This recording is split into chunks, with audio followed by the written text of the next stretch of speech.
So what I eat in a day #wedding. आणि हो welcome back to my first vlog. तर आम्ही सगळेजण आलतो माझी मम्मी आणि माझ्या मावशांच्या फ्रेंडच्या लग्नात. मग आम्ही पिला ऑरेंज ज्यूस जो ग्लुकोन डी सारखा लागत होता आणि भूक लागल्यावर खाल्लं कुरकुरे.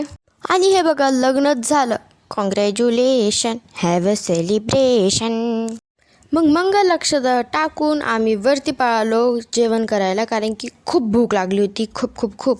आणि मी, मामी आणि माही गाईड करत होतो सगळ्यांना की वरती अजून किती जायचे किती नाही, कारण जास्त शिडी चढल्याने उशाईचे पाय दुखते.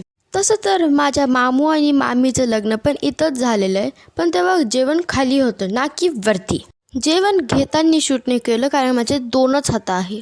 पण जेवणात होत्या खूप मोठ्या गोष्टी. ही भाजी, वरण, पनीरची भाजी, भात, पापड, गुलाबजामुन, गाजर, काकडी, कांदा, पोळी, आचार आणि हे भजे. So let me introduce my family. He is my mummy, मग दीदी, लड्डू, उषाई, मामी माही आणि मम्मी, गोलू आणि चिटी मासी. त्याच्यानंतर तिथून आम्ही वेगळं गेलो. ते दुसऱ्या रिक्षात गेले, आम्ही दुसऱ्या रिक्षात गेलो आमच्या घरी. आणि मम्मीने मेडिकलमधून गोळी घेतली आणि मला घेऊन दिले हाजमोला. पुढं तर छान रिक्षा होत्या, पण आम्हाला आळस येत होता म्हणून जी रिक्षा पुढे आली त्याच्यात बसलो. आणि म्हणून बघा मी किती खाली गेलते आणि दोघी मस्त वरती होत्या.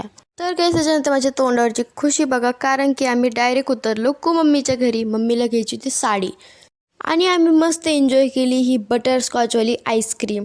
दीदीला ना बटरस्कॉचचं फ्लेवर आवडत नाही म्हणून वरची आईस्क्रीम पण मीच खाल्ली.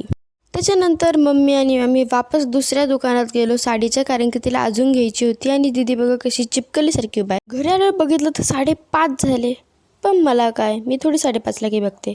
मग मी ट्राय केले हाजमोलाचे 3 वेगळे फ्लेवर. आणि ना पर्पलवाला तर मला तसाच लागला जसं तो ऑरेंजवाला लागतो. त्याच्यानंतर ना रेडवाला खाऊन बघितला मी, तो मला खूप आवडला, कारण की तो गोड आणि तिखट होता, आंबट नव्हता. आंबटवाला बिलकुल आवडत नाही. त्याच्यानंतर मग मी ऑरेंजवाला खाल्ला जो की बिलकुल आवडत नाही. आणि खाताच चाट मसाला याक थू. मग काही 7:30 वाजता दीदीने मस्तपैकी बनवली होती पाणीपुरी. ते काहीच पाणीपुरी खाताच दीदी माझ्याकडे एवढी वेगळे बघत होती, लगे रागात. आणि ते जसं काही मी आयता खायले. आणि हो, मी आयता खात होते, कारण की दीदीनीच सगळं बनवलं. ती बोलत होती कांदा काप. पण मला वाटलं एवढं मोठं मी लग्नातून खाऊन आले तर मी कशाला वापस पाणीपुरी खात बसं, म्हणून नाही बोलले होते. पण आता मला बघून खाऊ वाटली आणि मी खाल्ली, तर मग लगे बघायला लागली. पण मी रुकले नाही, मी लगेच दुसरी पण खाऊन टाकली आणि उठून गेले. पण त्याच्यानंतर काहीच तिने मला अजून दिली. तुम्हाला व्हिडिओ आवडला तर लाईक करा. बाय.